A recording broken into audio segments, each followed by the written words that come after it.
Prossima paragem, Radio Pistacchio.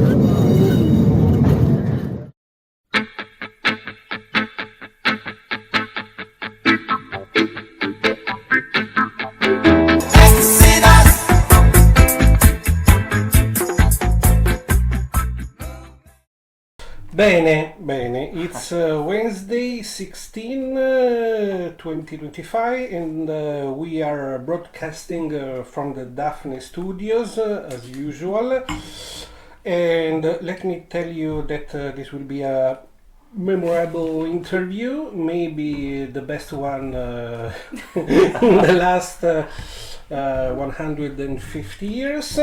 First, because we will try to do it in English. And second, because at the end of this night, the guest will transfer 1,000 euros to our bank account. Thanks, Nadia.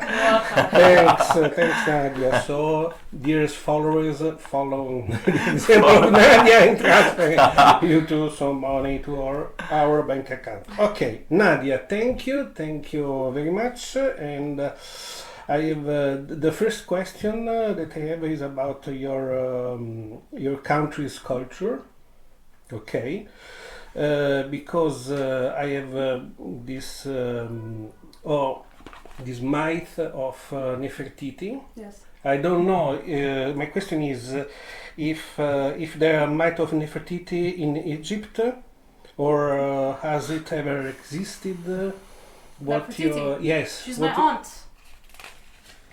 Your aunt? I'm just kidding. The myth of Nefertiti. So what's the myth?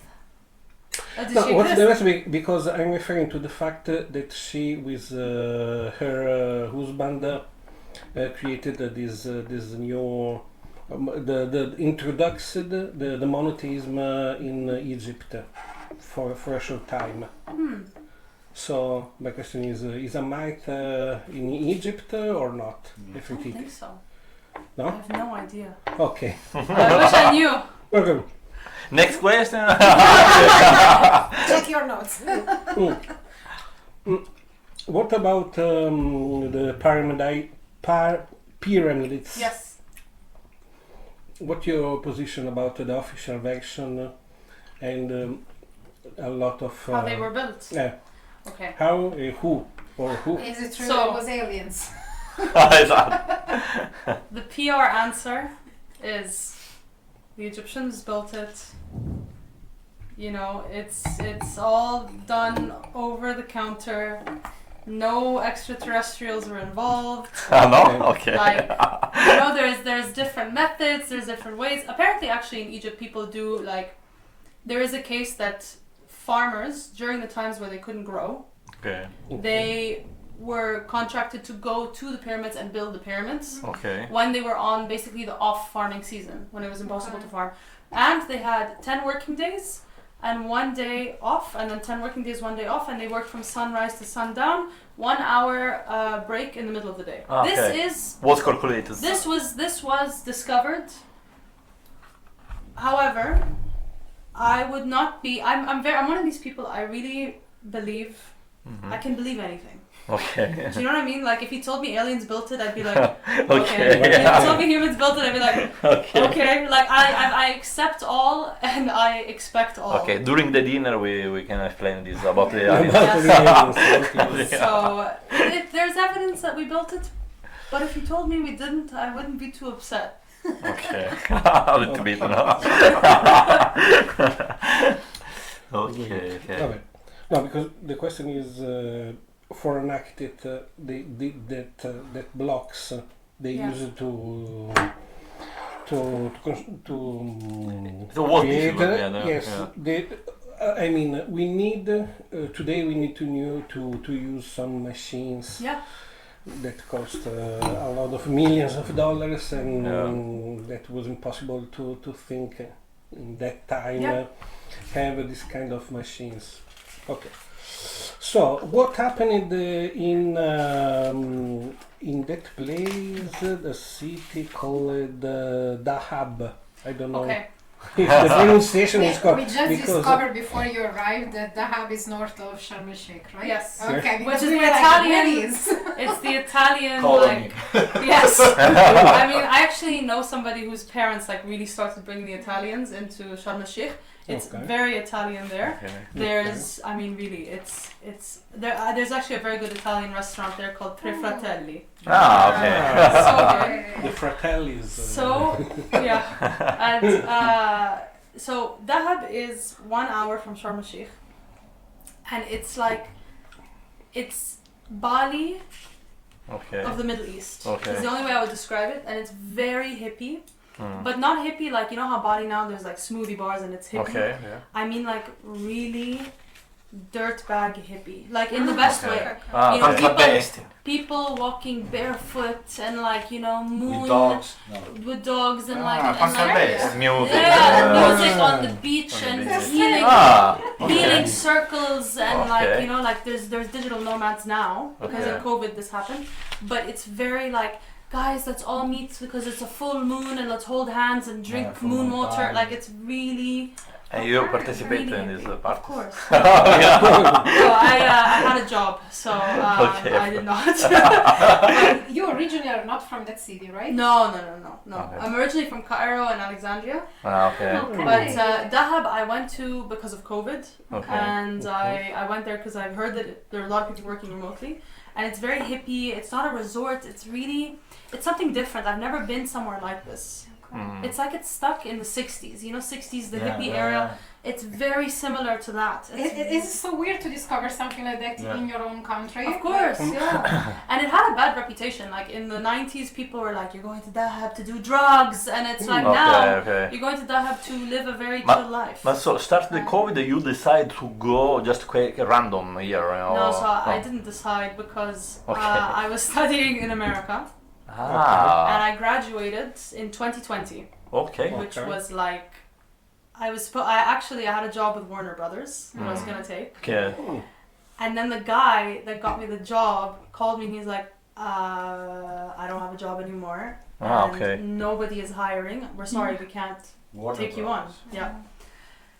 And so then I like messaged all these nonprofits and I managed to get work, and then I ended up staying in the US on this thing called the I almost forget what it was because it's such a long time ago, but it's basically like you have 1 year OPT, optional practical training. You have a year to stay and work, and then you can get the HB1, which is the official work visa. Okay. Okay. I applied for it, but I got a job in America. They applied for me, and it was rejected. Oh. So the government rejected the visa. Okay. And- Maybe at the time they used to reject everything. I mean, it was also COVID. It was Yeah. economically a very difficult time, Wow. and for me, like, it's weird because you know you study in America, Mm. you get a job, Yeah. and then you have to go back. But the thing is, and for context, I didn't grow up in Egypt, but it's the Okay. only passport I have, Okay. Okay. and so I had to move back to Egypt, and I had never lived there as an adult. Oh, okay. I only really lived there maybe 1 year of my life Mm-hmm. Okay. as a child, and I would go every summer. Where you were born? Sorry, I was born in Lebanon, Lebanon. Okay. Oh, no. so I wasn't born there. You was in United States to do university? Just university, Oh, okay. yeah. But I was born in Lebanon, and I grew up in Namibia, Ethiopia, Switzerland, Okay. Because of your. Because my dad's work. Yeah. Mm. and then I studied in America, Okay. and then I get a job, visa's rejected, and then I don't have a passport to go anywhere else. So your family is from Egypt. Yes, Okay. both And parents. they moved when you were born. They moved. They were working in Lebanon. Yes, Okay. Yeah. And after they just they just got kept bored, going. They Yeah, were moving. moving every 4 years. And when did you apply to go to university in the United States? You were in California. No, right? yeah, I was in California. I applied to study there because I was rowing, which is another huge part of my life. So I rowed for about 10 years, and I'm still rowing today, like just recreationally. But I was very competitive. I competed in the 2016 Olympics. And then after that, I applied to start rowing at University of California, Berkeley, because they have a very strong rowing program. Ah, okay. And I was recruited to Berkeley, and I was rowing there, did my studies, and that's really why I went, because I really wanted to do the rowing. The rowing for me was the big thing, and I'm in America, the way that they have athletics set up, it's really professional. And so I went, I rode, I studied, I got a job. I stopped rowing because I was like ready to retire, and I was just very burnt out from the sport in general.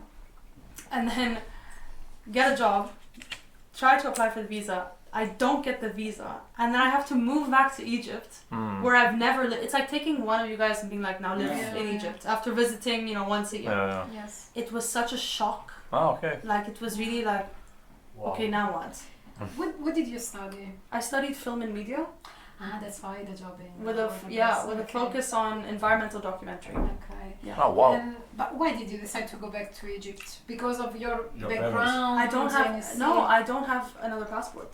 But with the So passport from Egypt, You can't go anywhere. it was not possible You can't for go you to anywhere. get a job in another country. No. It's like, it's a very difficult passport to move with. Okay. Very limited mobility. To the okay, point okay. where, like, if I went to an airport and say, I want to fly to Italy, they'd say, do you have a visa? I said, no, they won't let you on the flight. Oh, really? Like, it's actually something, I don't know if people realize, like, especially Europeans, to have a passport that's so weak is very limiting. I can't go to, I can't go to Pakistan without a visa. I can't go to any European country. I can't go to the US. I can't go to Australia. I can't go to Thailand. I can't go to South Africa without a visa. Wow. So actually, we're really limited. Wow. Yeah. Okay. And you have to physically apply for most of these visas. So yeah. go to an embassy. Yes. Yeah. But when you went back to Egypt, your parents were there at the time? Or? No, because my parents were working abroad and it was COVID.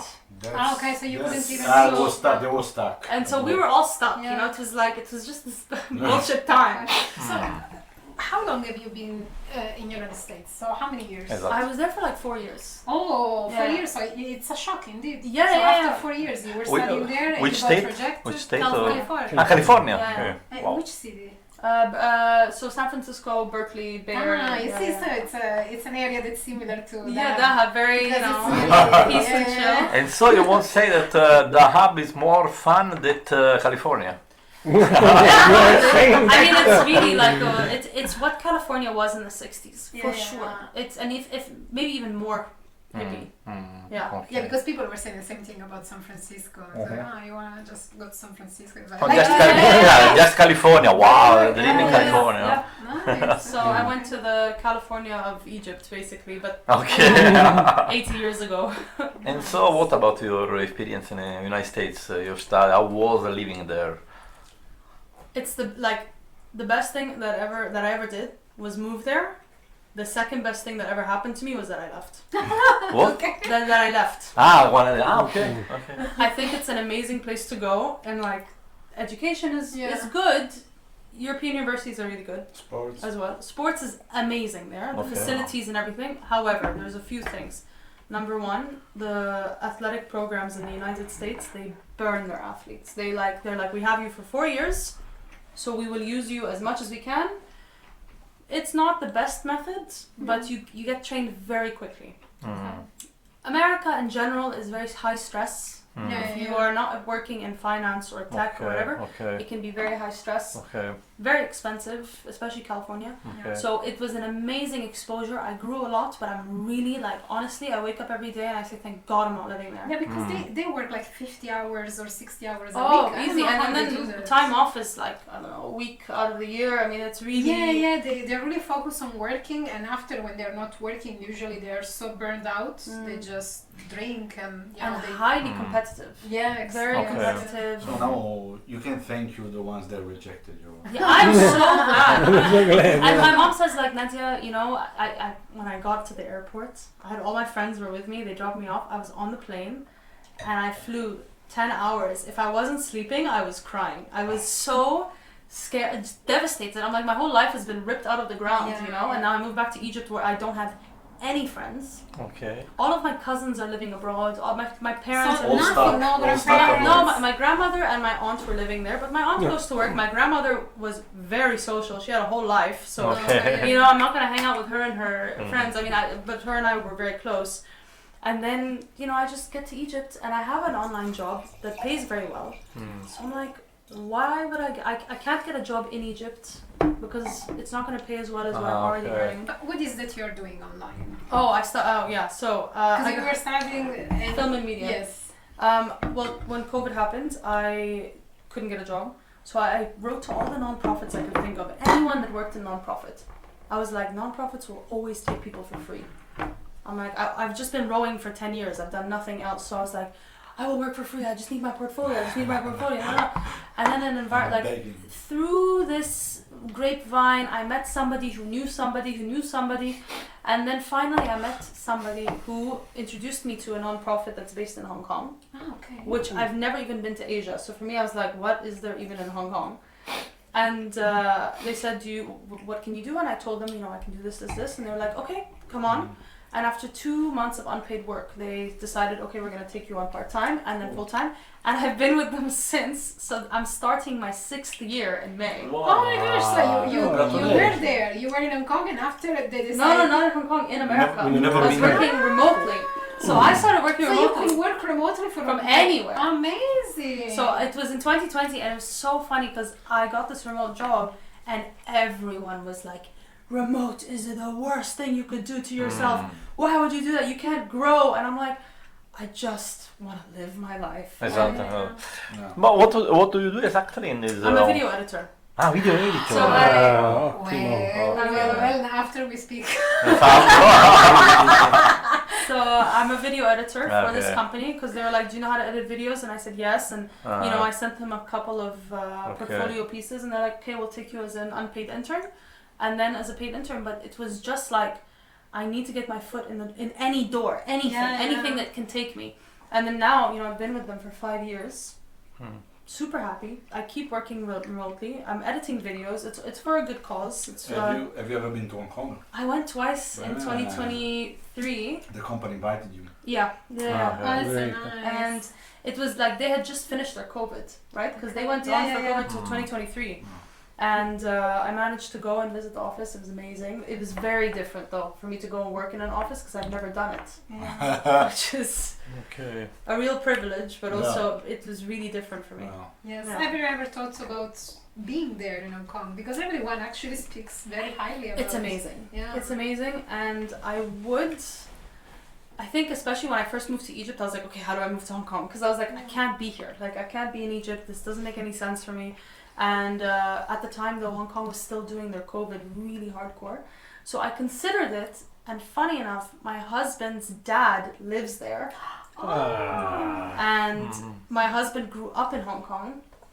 And then, so we were thinking about it a lot, but then he was like, look, I don't want to live there. It's too big of a city. I prefer something a bit more relaxed.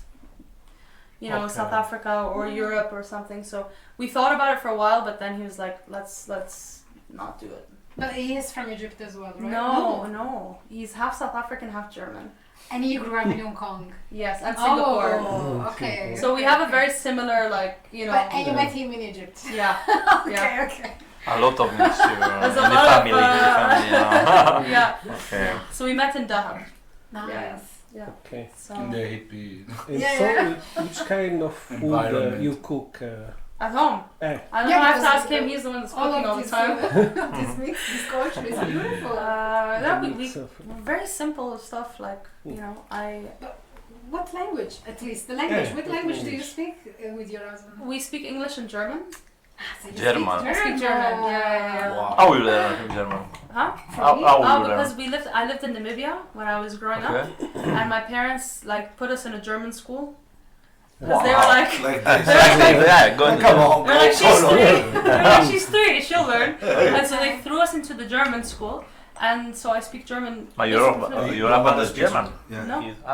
No, we were just in Namibia, and my mom was like, Okay. why doesn't she learn German? Your mother likes or learn German or No. why did she Why choose German? German for you?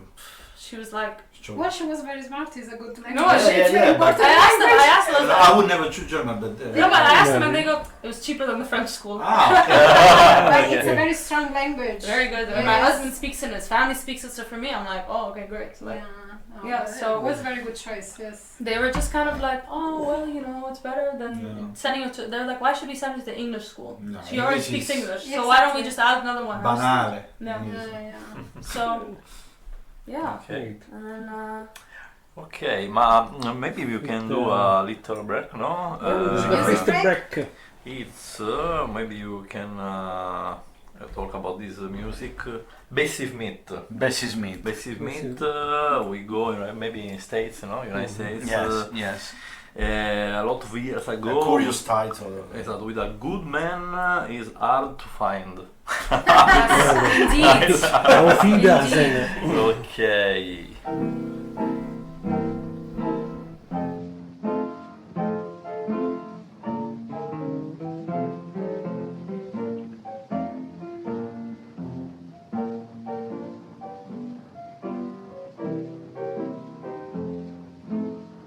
My heart is sad and I'm all alone.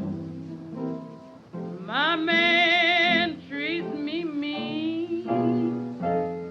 I regret the day that I was born and that man I ever seen.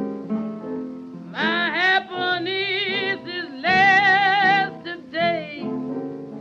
My heart is broke, that's why I say, Lord, a good man is hard to find. You always get another kind. Yes, when you think that he's your pal, you look and find him fooling around some old gal, then you raise. You are crazy. You wanna see him down in his grave. So if your man is nice, take my advice. Hug him in the morning, kiss him at night. Give him plenty love and treat your good man right. For the good man nowadays sure is hard to find. Lord, a good man is so hard to find. We always get that rough old kind. Just when you think that he's your pal, you look and find him hanging round some old gal, then you rave, child, you crave. You wanna see him dead, laid in his grave. So if your man is nice, take my advice. Hug him in the morning, kiss him at night. Give him plenty smack, madam, treat your man right. Oh, the good man nowadays sure is hard to find.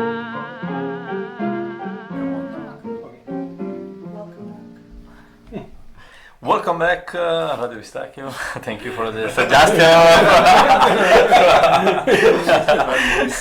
And so, no, I'm very curious because we are talking during the pause about your past, no? Because you traveled in a lot of, you lived too in a lot of different countries in Africa. Yeah. What about your remember living there when you was young?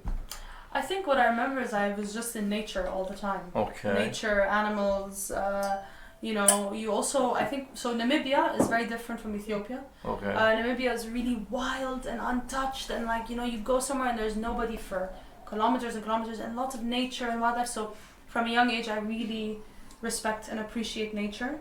And I think that's why I work in the non-profit sector and I work with wildlife trade and all of that because from a young age I really feel very passionate about that. Okay. And then living in Ethiopia, it's similar in the sense that you have all this nature and it's very Africa, it's really wild. And at the same time you deal with a lot of really intense human issues, like you've got people who are really poor living in very bad conditions, and so you learn to appreciate life with a lot less. Wow. And I remember we would have electricity cuts for 20 hours, no electricity. And then there was a time where it was happening so much, and that the country ran out of candles. So you couldn't even buy candles. So if you had friends that were traveling, you say, "Can you bring me something?" Yeah, can you bring me candles? Because really, you had nothing. And we would sit, there's no TV, there's not. And my dad would say, it's raining. There's people sleeping on the street right now. So you get a very intense reality check when you live in a country like this. I don't know how it is now, but this is when I was growing up. And I hope it's gotten better, because I haven't been since. So I think growing up in Africa, you get a very real exposure that a lot of people in Europe don't understand. Yeah, and so you change a lot of schools too. Oh yeah. Okay. How you adapt yourself for changing? You just have to, but it's fun, because every time you move to a new school, you can be like, who am I going to be this time? Like, what am I interested in now? I mean, you can reinvent yourself a million times. It's really scary. Wow. Yeah. So yeah. A lot of capacity of adapt yourself. No? It is about keeping friendship. Like moving from country to country is a bit difficult. Is there anyone in particular, some friends that you managed to keep the relationship closer despite traveling? I think as I was a teenager, it became easier to reconnect with people and stay connected. And of course, social media is amazing, right? Like, I mean, when I was 6, we moved from Namibia, and this was like a serious trauma for me, because I thought this is our home, why are we leaving? And back then there was no Facebook, there was maybe email. But you're 6 years old, you think you are never going to see these people again. And luckily now, you can. It's possible, you can see what they're doing, you can communicate with anybody these days. But definitely maintaining friendships was difficult, and then having to always come back into a new school, a new system, a new group of people, it's very exhausting. And luckily, I'm a very social, extroverted person, but there are kids who really struggle, and I think parents see this life of expats, and they see it and they're like, I want to expose my kids to all these different cultures, but they see the bright side, but then kids really struggle. And my husband is the same. He grew up in Singapore and Hong Kong and Australia, and then to reconnect with his own cultures is very difficult. Because you feel you are a bit of everything and you are nothing at the same time. Yeah. And for example, when I'm back in Egypt, people can tell I didn't grow up in Egypt. They can see it, they can sense it when I speak, when I interact with people. But if I go anywhere else in the world and I say I'm Egyptian, it's an automatic because they don't know what it really looks like. So it's almost identifying at home is harder than identifying abroad. Yes. It's very strange. And in the different schools in Namibia, Ethiopia, the lessons were in that language. I mean, Ethiopia, I went to German school. Okay, all German schools. Almost all German schools. In different countries in Africa. I mean, they're everywhere, the Germans. Okay. So that's why I'm saying it's a very good choice for language, because it's one of the strongest languages as well in Europe. When you need to speak about finance or stuff like that, it's highly requested. I don't know why. It's a great language to have. It's a very strong language, yes. Yeah, and but it's so there's a German school in Namibia. There was a German embassy school in Ethiopia, which was one of the worst schools I went to. And if they're listening today, I hope that they realize that it's a terrible place. With candles. It was just horrible school experience. And then my parents moved me from the German system to the international system when I was 13. It was just a better fit for me. Or 12. I was 12 when they moved me. My brother stayed on until he was 12 as well, and then they moved us out. When you are, since you're used to move from one country to another and absorb a bit of culture, I have 2 questions about it. First is the language.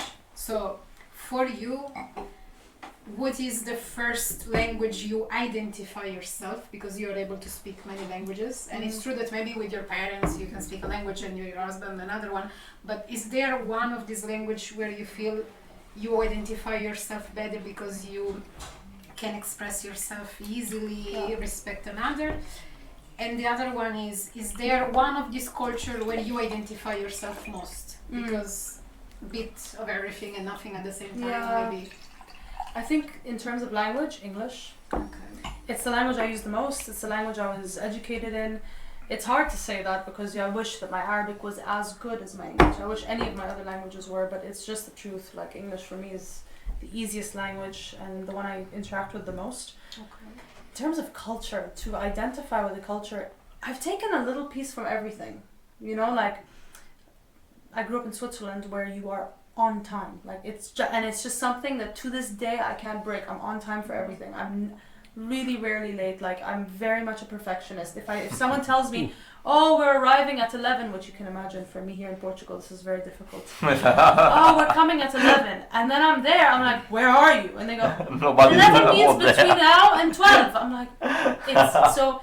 In this part, the Swiss has really remained inside me. And actually, when I go to Switzerland, I feel very at home. Very at home in Switzerland. Switzerland. Yeah, my brother still lives there. Oh, really? And my parents are living there now. And even aside from this... In the same cities? No, my brother lives in Geneva. Okay. And my parents are in Bern. Okay. And every time I go to Switzerland, I do really feel at home because I was a teenager there. But culturally still, it resonates, but I don't fully identify. Egypt, I feel very at home. Kind of, and then it doesn't really fit anymore. And then South Africa, I feel when I went to South Africa, I hadn't been to sub-Saharan Africa in years since we left Ethiopia when I was 6. I know, since we left Namibia when I was 6, and then I went with my husband because he's half South African, and I felt really at home with his family. Culturally, with his family, we were so similar. And these are different. I mean, they're a different religion, different language, different race, completely. But when I was with his family, I felt like I was sitting with my own family. So it's a very strange thing where I can kind of go and plug into any culture. Yeah. Almost, yeah. Maybe she is the true expat, no? The true nomad. The true nomad. They call them the third culture kids. Yeah. It's when you didn't grow up in your own culture, you didn't fully grow up in one culture, so you grew up in this third culture. And it's and when I meet other kids, when I meet other kids who've had the same experience, it's so bizarre because we understand each other in a way that I don't think is translatable really. And like my husband is one of them, which is why we got along, because I'm like, oh, perfect, he completely like understands this identity thing. So but I don't think that you maybe have someone about the German education with this school, or no? what the German culture. German culture? Yeah. For sure. I think the German culture in me is I really, for me, bureaucracy and let's say for example, like I really think that things when they are written down, they have to be done this way. Exactly. Okay. Someone tell you have to do this, you're doing that because it's. So, which your relationship with the bureaucracy of Portugal? No, there is no relationship. I had such a horrible experience 2 weeks ago at Finances. I think everyone has a terrible experience. This was like, yes. I felt like I was in the trenches of bureaucracy. Really, it was one of them. I was publicly shamed. So this woman who was standing behind the kiosk, she screamed at me because I didn't speak Portuguese and she was, because the thing is, Lisbon? Yeah. This was 2 weeks ago, and she, I went and I said, bom dia, desculpa, não falo português. Falo English, like really sweetly, very. Sweet. And this woman, she was like, "Today is not the day." Like, and she maybe was the third or fourth in a row in English, and I don't even. And the thing, and then she starts screaming. I go, okay. Falo francês. Like I speak French, you know, which a lot of Portuguese people speak French. Yeah. And it's almost like it made it worse. It was worse. I'm like, please, okay, German. I'm like, I have 4 different European languages I can offer you, but sorry, this one is not my best. I always said another one. Another one. She starts screaming at me, and you're here and you don't speak Portuguese, and I'm standing. And I just, you know, because she's khalas, like she's publicly shaming me. Everyone, look, nobody here speaks English. Nobody here will help you. You can go somewhere else. I mean, it was really violent. Wow. And I look at her, and I just start crying like uncontrollably. No. Because I was like in shock, and I just start crying and crying. Never happens in your life. No, that's not like, important. you know, I'm never gonna be the type that goes and says, because I'm Muslim, they're not gonna give me. I'm never like this. I'm like, okay, I am a human being. People will treat me with respect, and I really try to believe this. But you know this, it was like the first time, and I can't understand that this woman is being so, I mean, I don't want to say discriminatory, but yes, she's discriminating, and she's choosing not to give a public service to somebody who's not from there, but actually she has to. And she said, nobody here will help you, and you can leave, and and you don't speak Portuguese. And then I start crying because I'm in shock. And then she changes to English. Okay. So then she speaks English. To understand this, you have to understand this. You are no help. Have you reported to the So I didn't even know complaint? the complaint book. I didn't even know I could do this, right? Huh? I the complaint complaint book. book. Yes.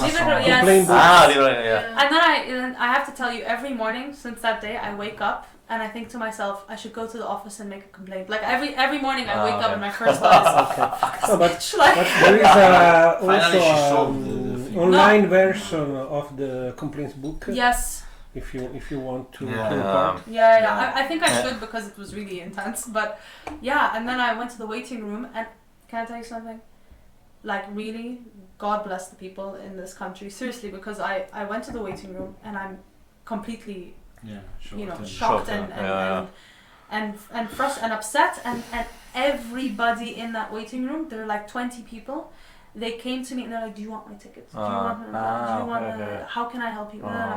And these were Portuguese, these were Pakistani guys, these were Bangladeshi guys, these were, Arabs. I mean, everyone came and was like, They all know how is finances. I don't know. Finances is a kind of democratic. It's the people versus finances. Nadia, finances connecting people. Connecting everybody. And really, and this old woman, she's like, Nina. Oh, bro, and I'm like crying. It's just like horrible. So you can change a lot of country, a lot of experience, but when you go Seguranza Social, you cry. You cry. So I went to a different office and they helped me in 30 seconds. They solve everything. Yeah, she's like, we don't have any more tickets for the foreigners. I said, yeah, but I don't need like a NIF. I'm not applying for a NIF. I'm applying just to change something small in the portal. No, nobody will help you today. And I go to a different office, they go, tuck, bam. I had the same experience as well. It really depends where you go. Horrible. Yeah. But I think because I'm very wicked, right? Like I can be quite dark. And I was thinking, I'm gonna go there. I can really be like, so for context, my grandmother passed last year. And it was a really shocking experience, and it really changed a lot for me. And it was right after I moved here. I couldn't go back because of things with the visa, and it was a really big, insane experience. And I want to go back, and I just want to be like, do you know why I don't speak Portuguese? Because the Portuguese, they're very sensitive, they're very nostalgic, they're very like so inside, they're very like. I want to go, and I just want to be like, I don't speak the Portuguese. My grandmother died. I just want to be like, rah, like just in there. I'm like, because I was grieving last year, like, and then you think like there are so many people in so many different situations where you have no idea what this person is going through. I'm like, indeed. I just want to go and be like, you're a terrible person because you actually don't know what someone is going through. Public office, they I don't know why, but in Portugal I have the worst experience in public office. It should not be like that. And I don't know why they keep putting people there that have no patience and don't know how to speak. No patience. So, outside of the office, they are wonderful people. She's like, bitch until 5, And I just want to be like, I didn't learn this language because last year I went through a lot. I moved to a new country. It's a very intense thing to ask someone to completely commit, and when they're grieving or when whatever, or when you're fresh to a country, it's tough. Indeed. And to just be like, you don't even get any help today. You can just go. I'm like, it was terrible. So this is, but then what I found was the amount of people that were so helpful afterwards. It was beyond compensating. I'm like, okay, you're just a terrible person, but most people are very good. Of course. Oh, okay. I'm thinking about other questions, but I don't know, maybe one break. Last break. break. Okay, last break is... Nuova. No, it's Nuova. It's a suggestion of a new song. Is just one moment. Okay, we have Robert Johnson, Crossroad Blues. Crossroad Blues. Esattamente.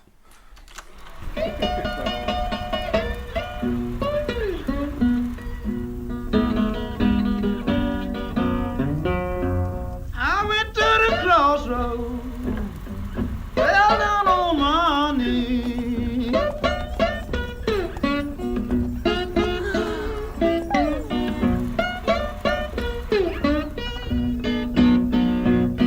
I went to the crossroads, fell down on my knees.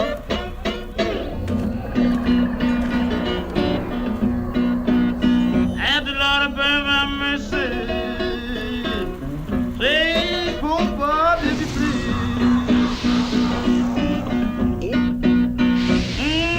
Stand at the crossroads, I tried to flag a ride.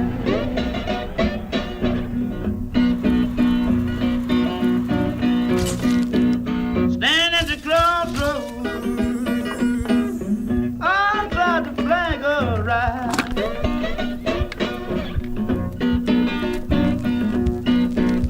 Ain't nobody seem to know me. Everybody passed me by. The song's going down, boy. Song's gonna catch me young.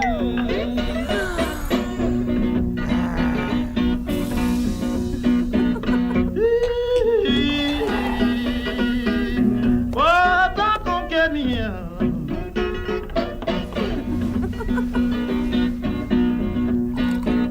I haven't got no loving sweet woman just to love and feel my care. You can run, you can run. Tell my friend boy Willie Brown.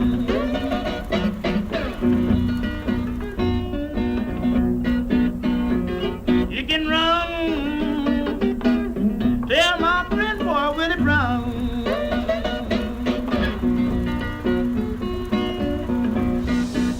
Now that I'm standing at the crossroad, baby, I believe I'm sinking down.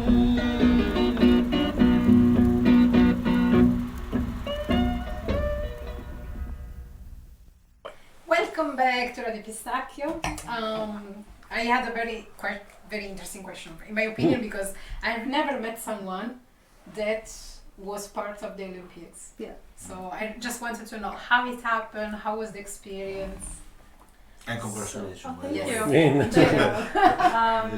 So okay, so I went to the 2016 Olympics in Rio de Janeiro, and in 2015 there was the African qualifier. So every continent has every sport is different. I think some sports are similar, but in rowing you have your continental qualifiers where a certain amount of boats are allowed to go from the qualifier in the continents.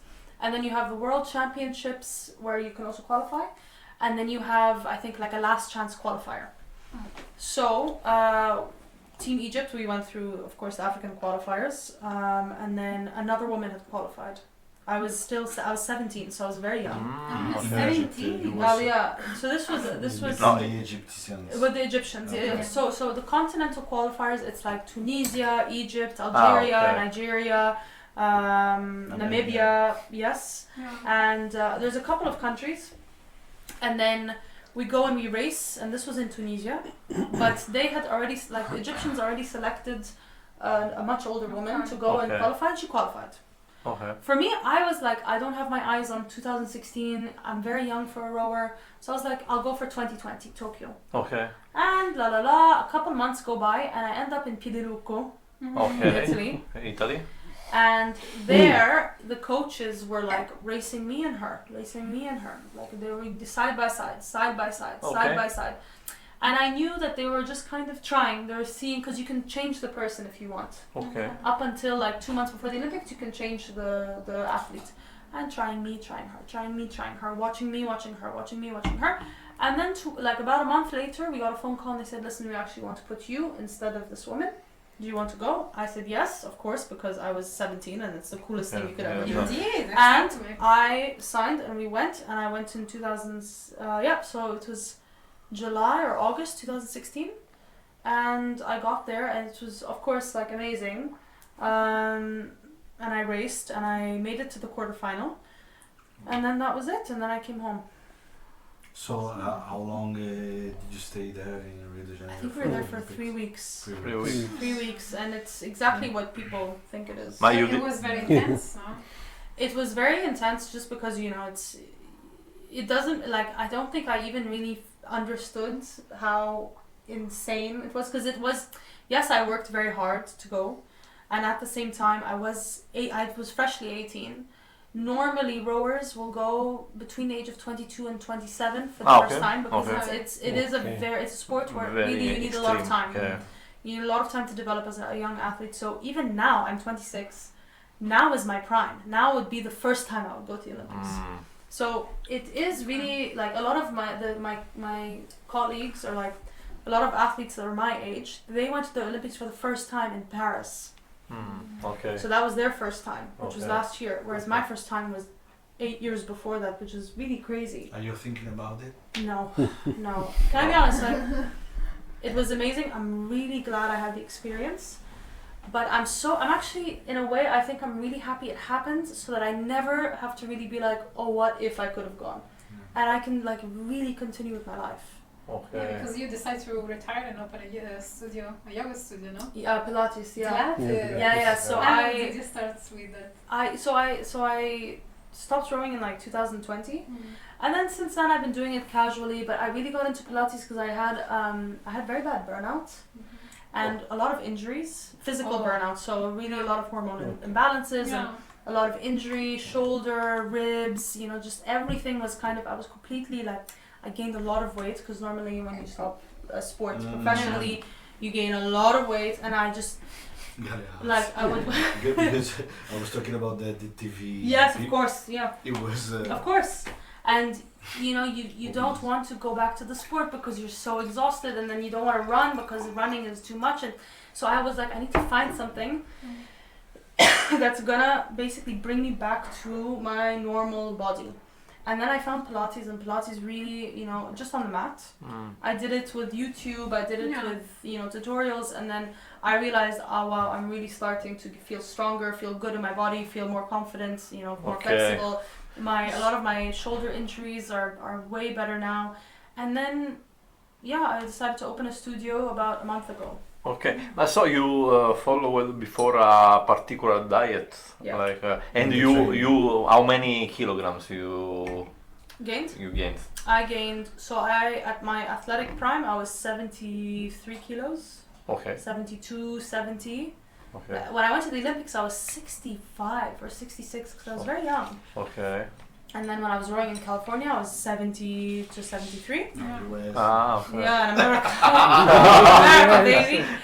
And then after that, when I retired, I was 82. 82 kilos. Big chicha bomba. Chicha bomba. You call. I was a real chicha bomba. call it. Explain how you know this.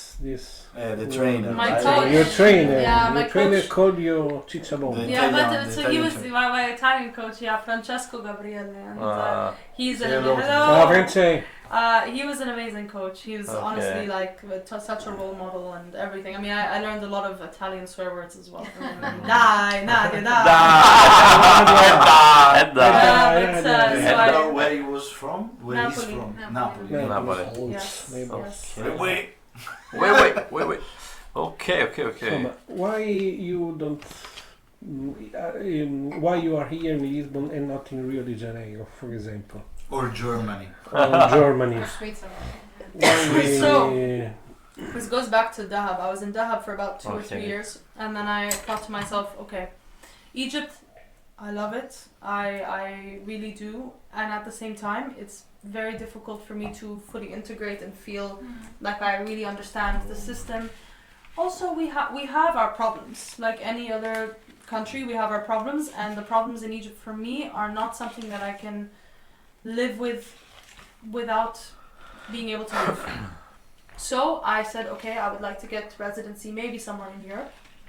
How can I do it? How can I do it? How can I do it? I'm a digital nomad, so I work online. Okay. And Portugal came up. They have D7 and the D8 visa. Yeah. And I applied for those visas. Okay. And I got it. And that's how I moved here, because I was seeking residency with potentially like a passport in 5 years you can get permanent residency or a passport. Yeah. And I think I would just feel a lot more secure if I have Okay. more than just an Egyptian passport. I have another option. Okay. Yeah. Okay. Yeah. And what about your husband? So you met there in Dahab, And he has a German passport, so he can just go You- anywhere. yeah. So And for so- him, I'm gonna follow you So- there. I said to him, Sorry. No. Yeah. Could you apply for German citizenship? no, we'd have to live in your- Germany. It's compulsory. You have to live in Germany, and can I tell you, marrying a German is impossible. Yeah. The amount of paperwork you need to marry a German, it's like you're adopting someone. I know, because It's really like- that friend of mine, she married some German guy here, Yeah. and after they went to Germany, Yeah. and it was very difficult. Oh, it's very Yeah. difficult. It's so difficult that we're actually thinking of getting married in Denmark because it's easier Yeah, to it's marry easy. there. Okay. It's impossible to marry a German. It's more paperwork than you can imagine. Yeah. But what's but so you are married or not? Yeah, well, Yeah. we are Yeah. married under the eyes of God, but we had a wedding and we had like a whole thing. Yeah, but the paperwork is What if you just try not here finished. in Portugal? No. Because for No. my friend it worked. Because so there's this paper called Ehefähigkeitszeugnis. Madonna, ragazzi. Yes, exactly. And it means certificate of capacity to marry. Oh yeah, you need an Ma- interpreter. You need Come someone vuol that is dire? going to Se ti ha certificato di capacità. Sì, ma te, ma to come go si- there in the office with Perché non sei you capace? and Ma che cazzo explain vuol so dire? that you No, have no, some. No. You know, this is a document where the Germans have to do a background check on you Oh my. and your spouse, and they need all your documents from your spouse's country Yeah. and your spouse's country of birth. So it's not just Egypt. no Lebanon. Yeah. And this Lebanon, was sorry, so we were trying to do this Worst. during the war, and so it's during the war, and we call it, and they're like, well, Nadia's birth, and I have an Egyptian birth certificate because I'm Egyptian. Okay. Where's Nadia's birth certificate? We're like, well, it's here. And they go, no, but she was born in Lebanon. We're like, yeah. And you go, no, you need the birth certificate from the hospital in Lebanon. No. And I was like, last time I was there, I was 3. Wow. Yeah. And she's like, so go to Lebanon. I'm like, there's a war. Yeah. Really, this woman was like, no, this is I mean, German stuff, the German The style. hospital is still there. The hospital doesn't exist. I told her the hospital doesn't exist. She goes, what happened? I'm like, it blew up. I don't know. Yeah. But really, they were like, no, you need this document, blah. And so we were just like, there's no way. There's no way. It's like, and then she goes, oh, and then go to the Lebanese embassy in Portugal.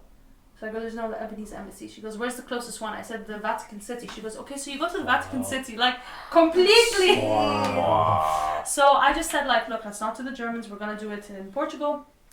And we moved here, and it's, you know, been So, really good, and but we're very chill. You met him in Egypt in Dahab. Hippie. in Dahab. So he's a hippie. Yeah. More than anyone you would know. He's totally Everyone. Yeah. You can invite him, right? Me? He would love this.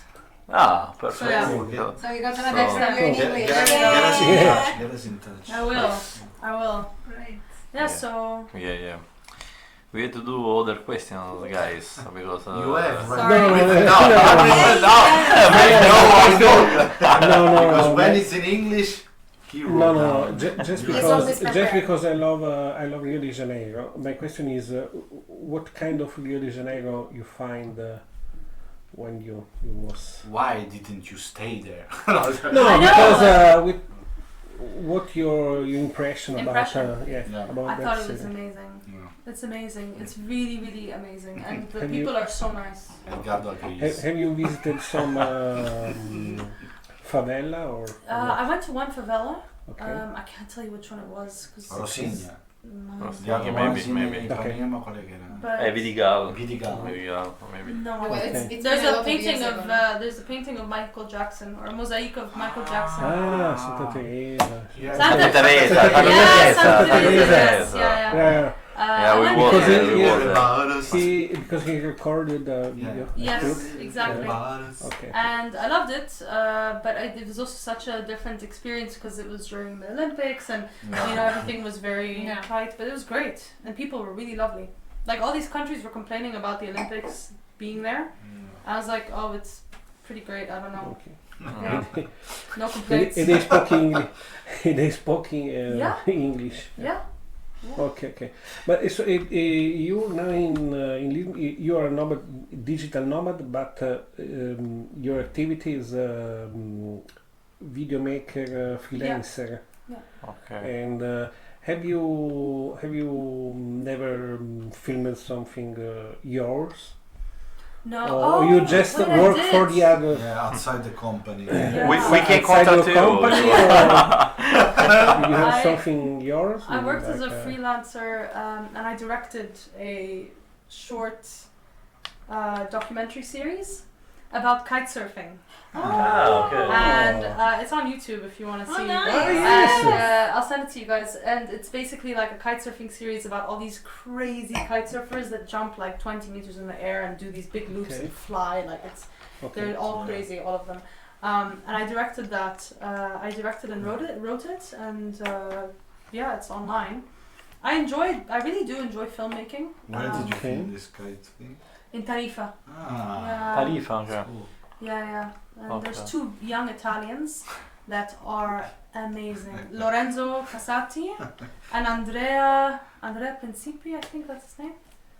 Yes, something like that. And they are amazing. Okay. Okay. So we will check in YouTube for the title. The title is Fight for Flight. Okay. Bigger Kite League is the company that I did it for. Okay. Okay. Is there a recording of your race in Rio de Janeiro? Yes, I actually have it. I'll send it to you if you want it. Yes, Okay. it would be nice to Wow, see wow, to check wow. it. Beautiful. How is it when you watch yourself? I get really bored. The race is really it's like 8 minutes and I'm like, oh, when's it over? Like, I feel the pain. Yeah. Ah, okay. So, resuming, no? Yeah. Resuming all your country that you visited, how you feel now in Portugal? Do you think that Portugal possibly is a country that you can live more years or not? You can establish. Yeah, I think so. I'm starting a business. Okay, Which is- Pilates, Yeah, Pilates. so I'm starting a Pilates studio that's opening in Anjos, Okay. Okay. which is where I also live. Okay. When is going to open? May 20th. What's the name? Anjos Pilates. Anjos Black. Because Anjos Perfect. means angels. And I think Angels, it's so yeah. cute. And Yeah. it's so nice. And it's the name of the neighborhood. Perfect. And I want to give to the neighborhood, and the neighborhood gave to me. And so Okay. I'm doing that. And of course, like, you know, if you start a business, it usually means you're going to be here a few years. And I like Portugal. I like Portuguese. Yeah. Honestly, Except- other than that woman. Except the finances of Other than Mariana, Financiers, this woman. Mariana. Mariana. Maybe one time you re-met her, Really, her. yeah. Maybe she comes to my Pilates classes. Esatto. And then I'll say, I'm sorry, I can't help you today. Nobody here will help you today. No, you put her. Yeah. Did you have to meet her again to take care about the shop, opening the No, business, no, or no, was no, someone else? no. Someone, I basically Claire. No. I didn't have to go back, but yeah. So I mean, I see myself living in Portugal for sure. At least for now, or splitting my time between here and Egypt, maybe one day.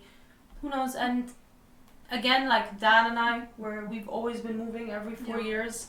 So you know, for us, we're like, yes, this is our home. But I just look at him, I'm like, is it really our home?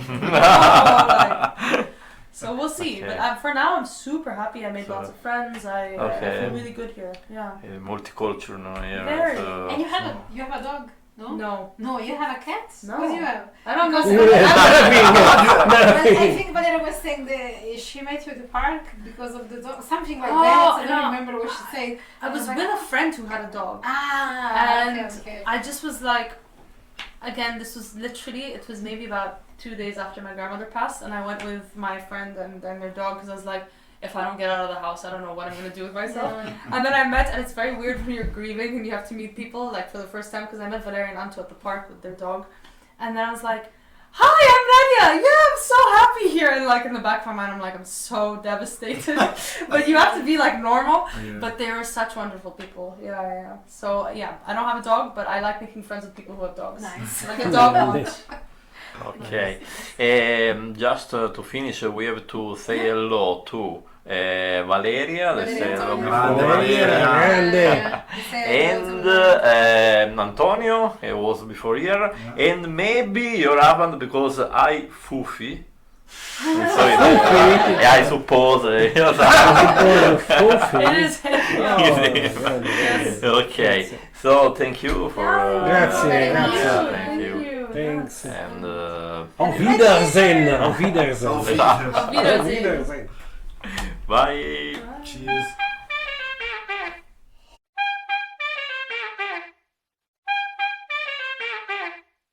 Mas ammazza. Saying, "Oh, so you're working in Portugal, you don't speak Portuguese, no. Why don't you speak Portuguese?" And I go, "My grandmother died last year." And she looks, she's like, "Oh, I'm really sorry." Like, and then she looks like she's gonna cry. I'm like, "Yeah."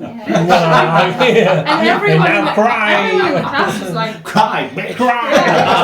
take any of these assholes that work in the finances and tell them to move to another country and apply for visas. No. This will be, you know, in hell where they will end up. This is going to be their hell.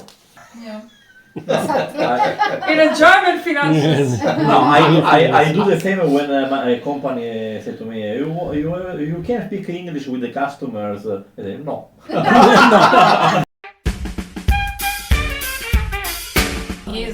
I can't even begin to understand sometimes. I can read it, but then I can read it because I can understand a lot from when I read. Okay. But like even Italian, I can understand like when I read it because of the Latin. Yeah, for the French maybe. Yeah, from the French, but to when I hear the Portuguese, it sounds Russian to me. Yeah, it's more closing accent. Do you guys speak it already? Yeah, of course. After a lot of years. Yeah. But Even because everything, but not English. So usually we do interview in Italian and in Portuguese. Wow. And I'm always saying to them, let's train English. In Let's English, train yeah. English. Photo of the Radio Pistacchio. Dove sei Ale? Ecco.